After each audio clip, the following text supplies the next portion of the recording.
O Grande Conflito, capítulo 6. A dupla. Desde o nono século, o povo da Boêmia tinha a Bíblia no próprio idioma e realizava os cultos de adoração em sua língua. Entretanto, Gregório VII tinha a intenção de escravizar o povo, e o papado promulgou um edito proibindo a adoração pública na língua boêmia. O Papa declarou que era agradável a Deus que sua adoração fosse celebrada em idioma desconhecido. Mas o céu havia providenciado agentes para preservar a igreja. Muitos valdenses e albigenses, afastados pela perseguição, chegaram à Boêmia. Trabalharam com fervor em segredo. Dessa maneira, preservaram a fé verdadeira. Antes dos dias de Rus, havia pessoas na Boêmia que condenavam a corrupção da igreja. Isso despertou os temores da hierarquia, que começou a perseguir aqueles que ensinavam o evangelho. Depois de um tempo, foi proclamado o decreto de que todos aqueles que se desviassem de maneira romana de adoração seriam condenados à fogueira. Apesar disso, os cristãos aguardavam com expectativa a vitória de sua causa. Ao morrer, um deles declarou: Alguém se levantará dentre o povo comum, sem espada, nem autoridade, e não conseguirão prevalecer contra ele. Alguém assim já estava ganhando proeminência. Seu testemunho contra Roma agitaria as nações. João Rus nasceu em um lar humilde. A morte de seu pai o deixou órfão bem cedo. Sua devota mãe acreditava que a educação e o temor a Deus eram os bens mais valiosos. Por isso, fez todo o esforço para proporcionar essa herança ao filho. Rus estudou na escola da província. Então partiu para a Universidade de Praga, onde foi admitido como bolsista de caridade. Na universidade, Rus logo chamou a atenção por seu rápido progresso. Sua conduta bondosa e cativante fazia todos o admirarem. Era um seguidor sincero da Igreja Católica Romana que buscava fervorosamente as bênçãos espirituais que ela alegava distribuir. Após concluir o curso universitário, entrou para o sacerdócio. Logo, adquiriu proeminência e se ligou à corte do rei. Lá foi nomeado professor e mais tarde reitor da universidade. O humilde bolsista se tornou o orgulho de seu país e seu nome foi honrado por toda a Europa. Jerônimo, que mais tarde se uniu a Rus, havia levado consigo da Inglaterra os escritos de Wycliffe. A rainha da Inglaterra, convertida aos ensinos de Wycliffe, era uma princesa boêmia. Por sua influência, as obras do reformador receberam ampla circulação em sua terra natal. Rus sentia-se inclinado a ter uma visão favorável das reformas de Wycliffe. Sem o saber, ele já começava a trilhar um caminho que o levaria para bem longe de Roma. Na mesma época, dois estranhos da Inglaterra, homens eruditos, receberam a luz e foram espalhá-la em Praga. Logo foram silenciados, mas como não estavam dispostos a abrir mão de seus planos, recorreram a outras medidas. Como além de pregadores eram artistas, fizeram dois quadros em um lugar no qual o público podia ver. Um representava a entrada de Cristo em Jerusalém, humilde e montado num jumento, seguido por seus discípulos em roupas gastas de viagem e pés descalços. O outro quadro mostrava uma elegante procissão eclesiástica, o Papa em suas ricas vestes e tríplice coroa, cavalgando um cavalo magnificamente ornamentado, com trompetistas à sua frente, cardeais e oficiais seguindo em ordem esplendorosa. Multidões vinham olhar as figuras. Ninguém deixava de entender a moral da história. Grande comoção se despertou em Praga, e os estrangeiros acharam necessário partir. Mas os quadros causaram profunda impressão em Rus e o conduziram ao estudo mais aprofundado da Bíblia e dos escritos de Wycliffe.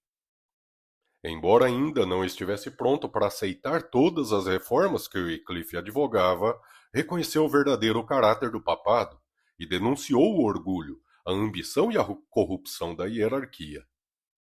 As notícias acerca dessas coisas chegaram a Roma, e Rus recebeu a ordem de comparecer perante o Papa. Obedecer significaria morte certa. O rei e a rainha da Boêmia, a universidade, membros da nobreza e oficiais do governo se uniram, apelando ao pontífice que permitisse a Rus permanecer em Praga e responder enviando um representante. Em vez disso, o Papa manteve a resolução de julgar Rus e condená-lo, declarando o interdito sobre a cidade de Praga. Naquela época, esse tipo de sentença era motivo de grande alarme. As pessoas achavam que o Papa era o representante de Deus, detendo as chaves do céu e do inferno, com poder para enviar juízo sobre elas. Acreditavam que, enquanto o Papa não removesse a excomunhão, os mortos não teriam acesso ao céu. Todos os serviços religiosos foram suspensos, as igrejas ficaram fechadas, os casamentos eram realizados do lado de fora, no pátio das igrejas. Os mortos eram enterrados em valas ou campos sem funeral. Praga foi tomada por grande comoção. Muitas pessoas denunciaram Rus e exigiram que ele fosse entregue a Roma, a fim de acalmar a tempestade. O reformador partiu para uma temporada em sua vila natal. Não parou sua obra, mas viajava pelo campo, pregando às ávidas multidões. Quando a agitação em Praga arrefeceu, Rus voltou e continuou a pregar a palavra de Deus. Seus inimigos eram poderosos, mas a rainha e muitos nobres eram seus amigos e muitos, dentre o povo, se aliaram a ele. Até então, Rus havia realizado um trabalho solitário. Entretanto, a partir do momento em que Jerônimo aderiu à reforma, a vida dos dois se uniu, e nem mesmo a morte seriam separados. Dentre as qualidades que conferem verdadeira força de caráter, Rus era superior. Jerônimo, demonstrando verdadeira humildade, reconhecia o valor de Rus e cedia seus conselhos. Por meio da união dos esforços de ambos, a reforma rapidamente se disseminou. Deus permitiu que grande luz brilhasse sobre a mente daqueles homens escolhidos, revelando a eles muito dos erros de Roma. No entanto, eles não receberam toda a luz que o Senhor tinha para o mundo. Deus estava conduzindo o povo para fora das trevas do catolicismo e o fez passo a passo, no ritmo que as pessoas eram capazes de suportar. Assim como a glória plena do sol ao meio-dia afasta aqueles que passaram muito tempo na escuridão, toda luz ao mesmo tempo os afastaria. Por isso Deus a revelou pouco a pouco, à medida que os indivíduos tinham condições de aceitá-la. A divisão dentro da igreja continuou. 3 papas competiam por supremacia. A contenda entre eles encheu de confusão todo mundo cristão. Não contentes com as condenações que lançavam uns aos outros, cada um se propôs a comprar armas e reunir soldados. É claro que, para isso, eles necessitavam de dinheiro. Para obtê-lo, ofereceram a venda de dons, ofícios e a bênção da igreja. Com ousadia cada vez maior, Rus denunciava os terríveis abusos que eram tolerados em nome da religião. As pessoas acusavam Roma abertamente, como a causa das misérias que tomavam conta do mundo cristão e o assolavam. Mais uma vez, Praga parecia às portas de uma guerra sangrenta. Assim como eras passadas, o servo de Deus foi acusado de ser o perturbador de Israel. Novamente, Roma colocou a cidade sob interdito, e Rus partiu para sua vila natal. Ele ainda falaria de uma plataforma mais ampla para toda a cristandade, antes de entregar sua vida em testemunho à verdade. Um concílio geral foi convocado na cidade de Constança, no sudoeste da Alemanha. O imperador Sigismundo queria realizar a reunião. Por isso, João Paulo XXIII, um dos 3 papas rivais, o convocou. O Papa João, cujo caráter e comportamento não ficariam bem sob investigação, não ousou se opor à vontade de Sigismundo. Os principais objetivos do concílio eram resolver a divisão da Igreja e eliminar a heresia. Os dois antipapas foram convocados a comparecer, bem como João Rus. Os papas rivais foram representados por delegados. Com grande receio, o Papa João compareceu. Ele temia responder por seus vícios que haviam levado desgraça à coroa papal, bem como pelos crimes que havia cometido a fim de conquistá-la. Mesmo assim, fez sua entrada à cidade de Constança, com grande pompa, acompanhado por altos oficiais da igreja e uma procissão de outros participantes. Acima da cabeça havia um dossel dourado, segurado por 4 magistrados-chefes. A hóstia da comunhão usada na missa era carregada à sua frente. As ricas vestes dos cardeais e nobres causaram forte impressão por sua ostentação. Enquanto isso, outro viajante se aproximava de Constança. Rus disse adeus aos amigos como se nunca mais fosse vê-los novamente, sentindo que sua jornada o conduziria às chamas. Havia conseguido um salvo-conduto com o rei da Boêmia e outro com o imperador Sigismundo. Mesmo assim, fez todos esses preparativos tendo em mente o fato de que, provavelmente, viesse a morrer. Em uma carta aos amigos, Rus disse: Meus irmãos, estou partindo com um salvo-conduto do rei para encontrar meus muitos inimigos mortais. Jesus Cristo sofreu por aqueles que tanto amava. Deveríamos, então, ficar perplexos por ele nos ter deixado seu exemplo? Portanto, meus amados, se minha morte contribuir para a glória de Cristo, orem para que ela aconteça depressa e para que o Senhor me capacite a suportar todas as calamidades fielmente. Peçamos a Deus que eu não oculte nenhuma partícula da verdade do Evangelho, a fim de deixar a meus irmãos um exemplo excelente para ser seguido. Em outra carta, Rus falou com humildade sobre os próprios erros, acusando-se de ter sentido prazer em usar roupas sofisticadas e de ter desperdiçado horas com coisas triviais. Então acrescentou: que a glória de Deus e a salvação das almas ocupe sua mente, não a posse de riquezas e propriedades. Tome cuidado para não adornar a casa mais do que a alma. E acima de tudo, preste atenção às coisas espirituais. Seja piedoso e humilde com os pobres. Não gaste seus recursos com festas. Em Constança, Rus recebeu plena liberdade. Além do salvo-conduto do imperador, também obteve garantia pessoal de proteção da parte do Papa. Contudo, devido às suas repetidas declarações, dentro de pouco tempo o reformador foi preso, por ordem tanto do Papa como dos cardeais, e lançado em um calabouço terrível. Posteriormente, foi levado para um castelo forte do outro lado do reino para ser mantido prisioneiro. Pouco depois, o próprio Papa foi mandado para a mesma prisão. Foi condenado por provas de sua culpa nos mais baixos crimes, além de assassinato, simonia e adultério, pecados tão terríveis que não é apropriado exprimi-los em palavras. Foi, por fim, destituído da coroa. Os antipapas também foram depostos e um novo pontífice foi escolhido. O Papa era culpado de crimes muito maiores do que aqueles citados por Rus contra os padres. O pontífice foi demovido, mas o mesmo concílio que tomou essa decisão não se equivocou de prender o reformador. O encarceramento de Rus despertou forte ressentimento da Boêmia. O imperador, que não queria violar um salvo-conduto, se opôs às medidas tomadas contra Rus. Mas os inimigos do reformador argumentaram que a fé não deve tolerar hereges, nem pessoas suspeitas de heresia, mesmo que tenham consigo salvo-condutos de imperadores e reis. Fragilizado por causa de uma doença, o calabouço úmido causara uma febre que quase deu fim à sua vida.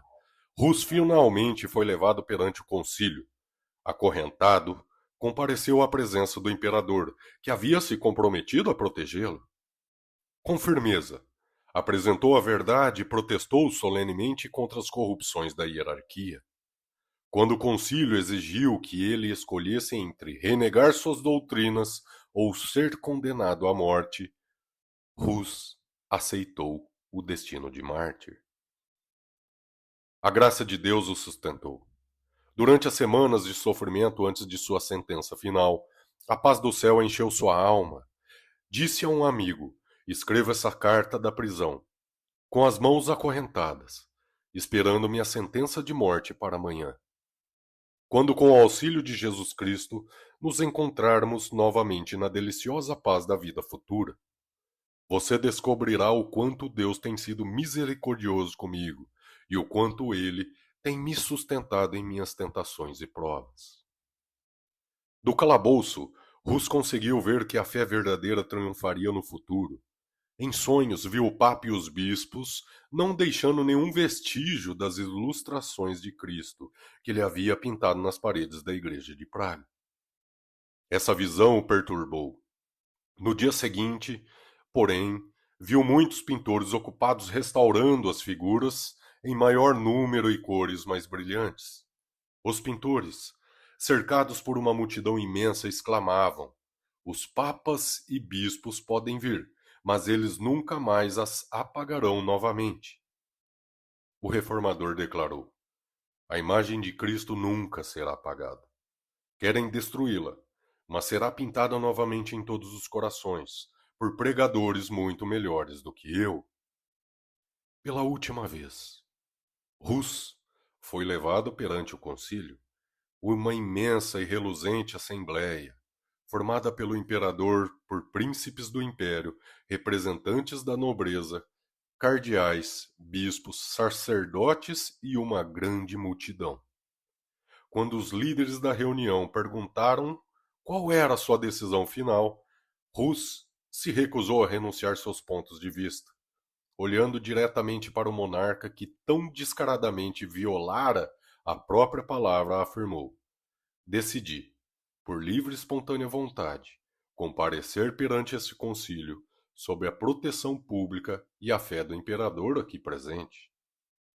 O rosto de Sigismundo ficou muito vermelho, enquanto todos os olhos se voltaram para ele. Depois que a sentença foi pronunciada, começou a cerimônia de degradação.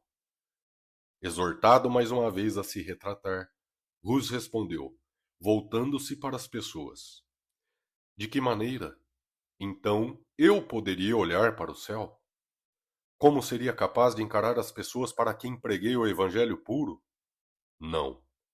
Considero a salvação delas mais valiosa do que este pobre corpo, agora condenado à morte. As vestes sacerdotais de Rus foram removidas uma a uma. Cada bispo pronunciava uma maldição enquanto realizava sua parte nessa cerimônia. Por fim, colocaram o gorro ou mitra de papel em formato de pirâmide sob sua cabeça, pintada com figuras assustadoras de demônios e com a palavra arqui-herege, se destacando na parte da frente. Com toda alegria, disse Rus, usarei essa coroa de vergonha por ti, ó Jesus, pois por mim usaste uma coroa de espinhos. Rus foi levado para fora. Uma imensa procissão o seguiu. Quando tudo estava pronto para acender a fogueira, mais uma vez incitaram o mártir a se salvar renunciando a seus próprios erros. A quais erros devo renunciar? Questionou Rus. Sei que não sou culpado de nenhum. Deus é testemunha de que tudo aquilo que escrevi e preguei teve o propósito de resgatar pessoas do pecado e da destruição. Logo, com a maior alegria, confirmo com meu sangue a verdade do que escrevi e preguei. Quando as chamas começaram a arder ao seu redor, ele começou a cantar: Jesus, filho de Davi, tem compaixão de mim. E continuou a cantar até sua voz ser silenciada para sempre. Um católico zeloso descreveu da seguinte maneira o martírio de Hus e o de Jerônimo, que ocorreu pouco tempo depois. Eles se prepararam para o fogo como quem se arruma para uma festa de casamento. Não deram nenhum grito de dor. Quando as chamas subiram, começaram a cantar hinos e a intensidade do fogo não era capaz de deter seu louvor. Quando o corpo de Hus foi consumido, suas cinzas foram reunidas e jogadas no Reno. A partir de lá, foram carregadas até o oceano, como uma semente espalhada por todos os países do mundo. Em terras desconhecidas na época, daria muito fruto, em forma de testemunha da verdade. A voz no concílio de Constança ecoaria ao longo das eras vindouras. Seu exemplo incentivaria muitos outros a permanecerem firmes diante da tortura e da morte. Sua execução mostrou ao mundo a crueldade traiçoeira de Roma. Os inimigos da verdade estavam ajudando a causa que tentavam destruir. Mesmo assim, o sangue de mais uma testemunha ainda testificaria da verdade. Jerônimo havia incentivado Hus a ser corajoso e firme, dizendo que, se ele corresse perigo, iria o mais rápido possível em seu auxílio. Quando ficou sabendo que o reformador estava preso, o fiel discípulo se preparou para cumprir a sua promessa. Sem salvo-conduto, partiu para Constança. Ao chegar, percebeu que apenas havia se exposto ao perigo, sem a possibilidade de fazer nada por Hus. Fugiu, mas foi preso e levado de volta em correntes. Da primeira vez que compareceu perante o concílio, suas tentativas de réplica eram interrompidas por gritos. Levem-no para as chamas. Foi jogado em um calabouço e mantido a pão e água. A crueldade de seu encarceramento o fez adoecer e colocou sua vida em risco. Seus inimigos, temendo que ele viesse a óbito, passaram a tratá-lo com menos severidade, embora o tenham deixado preso por 1 ano. A violação do salvo-conduto de Hus criou uma tempestade de raiva. Então o concílio decidiu que, em vez de queimar Jerônimo, o forçaria a se retratar. Ele recebeu a escolha de renegar suas crenças ou morrer na estaca. Fragilizado pela doença, pelas dificuldades da prisão e pela tortura da ansiedade e do suspense, separado dos amigos e arrasado pela morte de Hus, Jerônimo cedeu. Comprometeu-se a aderir à fé católica e concordou com o voto do concílio de condenar Wycliffe e Hus, com exceção das sagradas verdades que haviam ensinado. Sozinho em sua cela, Jerônimo percebeu com clareza o que havia feito. Ele se lembrou da coragem e fidelidade de Hus, ponderou sobre a negação da fé que fizera.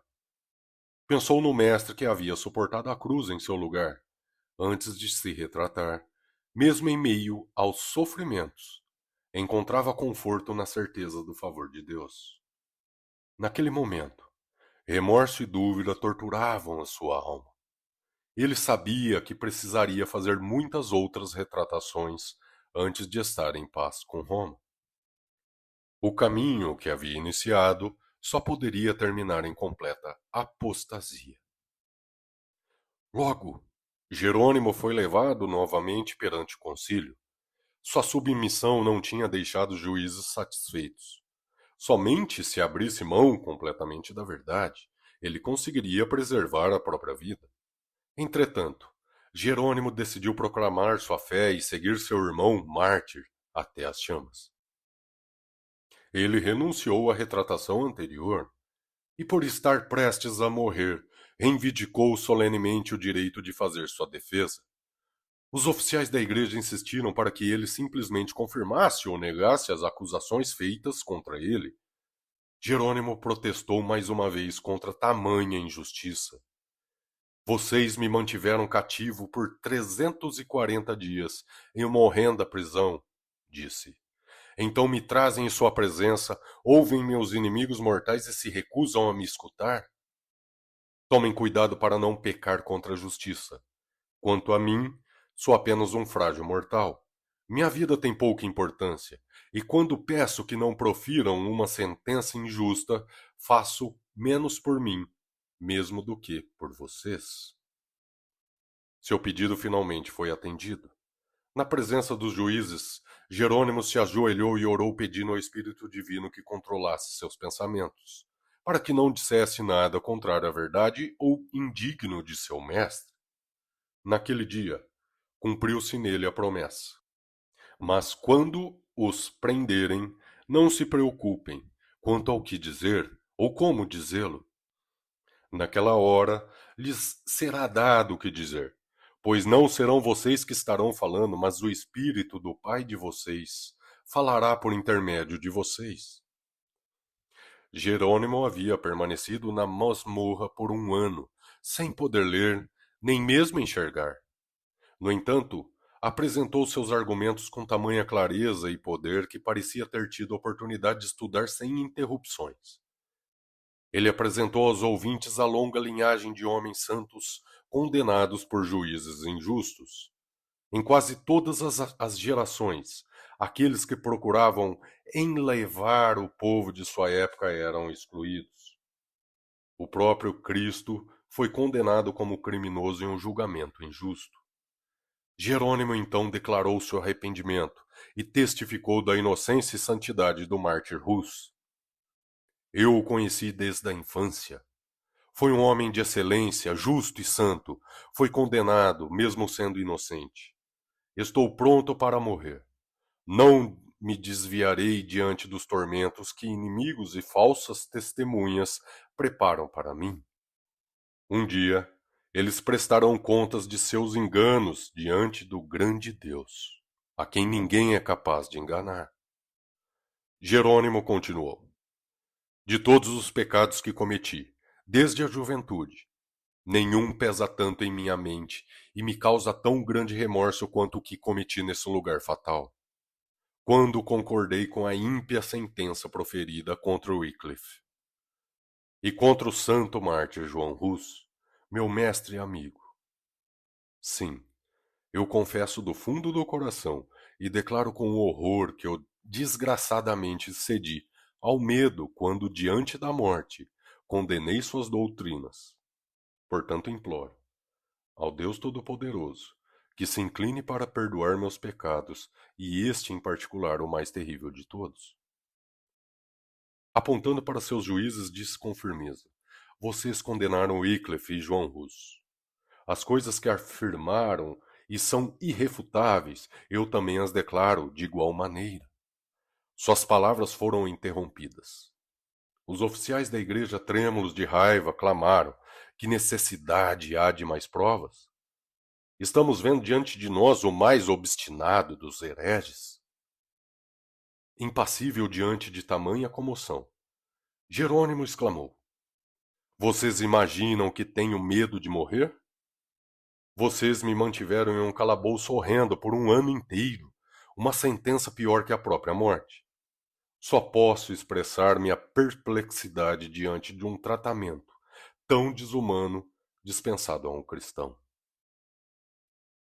Mais uma vez, caiu uma tempestade de ira, e Jerônimo foi enviado o mais rápido possível de volta à prisão.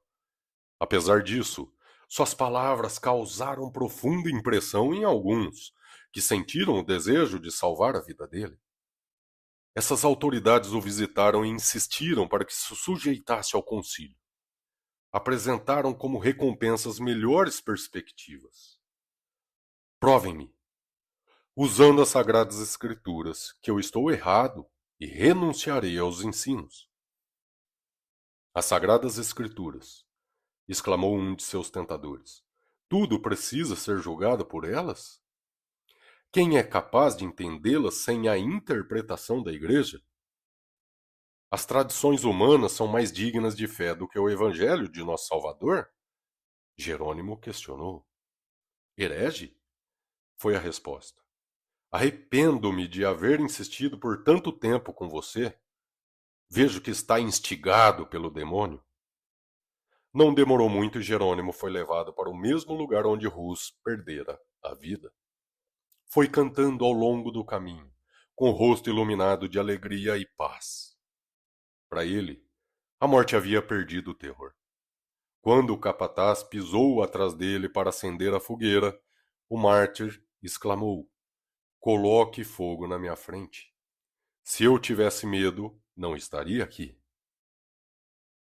Suas últimas palavras foram uma oração: "Senhor, Pai Todo-Poderoso, tem piedade de mim e perdoa meus pecados, pois tu sabes que sempre amei tua verdade." As cinzas do Marte foram ajuntadas, e assim como as de Rus, jogadas no Reno. Dessa maneira, pereceram os fiéis portadores da luz de Deus. A execução de Rus acendeu uma chama de indignação e horror na Boemia. Toda a nação declarava que ele fora um mestre fiel da verdade. O povo acusava o concílio de homicídio. As doutrinas de Rus atraíram mais atenção do que nunca antes e muitos aceitaram a fé reformada. O Papa e o Imperador se uniram para reprimir o movimento, e o exército de Sigismundo foi enviado contra a Boemia. Deus, porém, enviou um libertador. Zisca, um dos mais capazes generais de sua época, era líder dos boêmios. Confiando na ajuda de Deus, o povo boêmio resistiu aos mais poderosos exércitos que podiam se levantar contra eles. Vez após vez, o imperador invadiu a Boemia, só para ser repelido.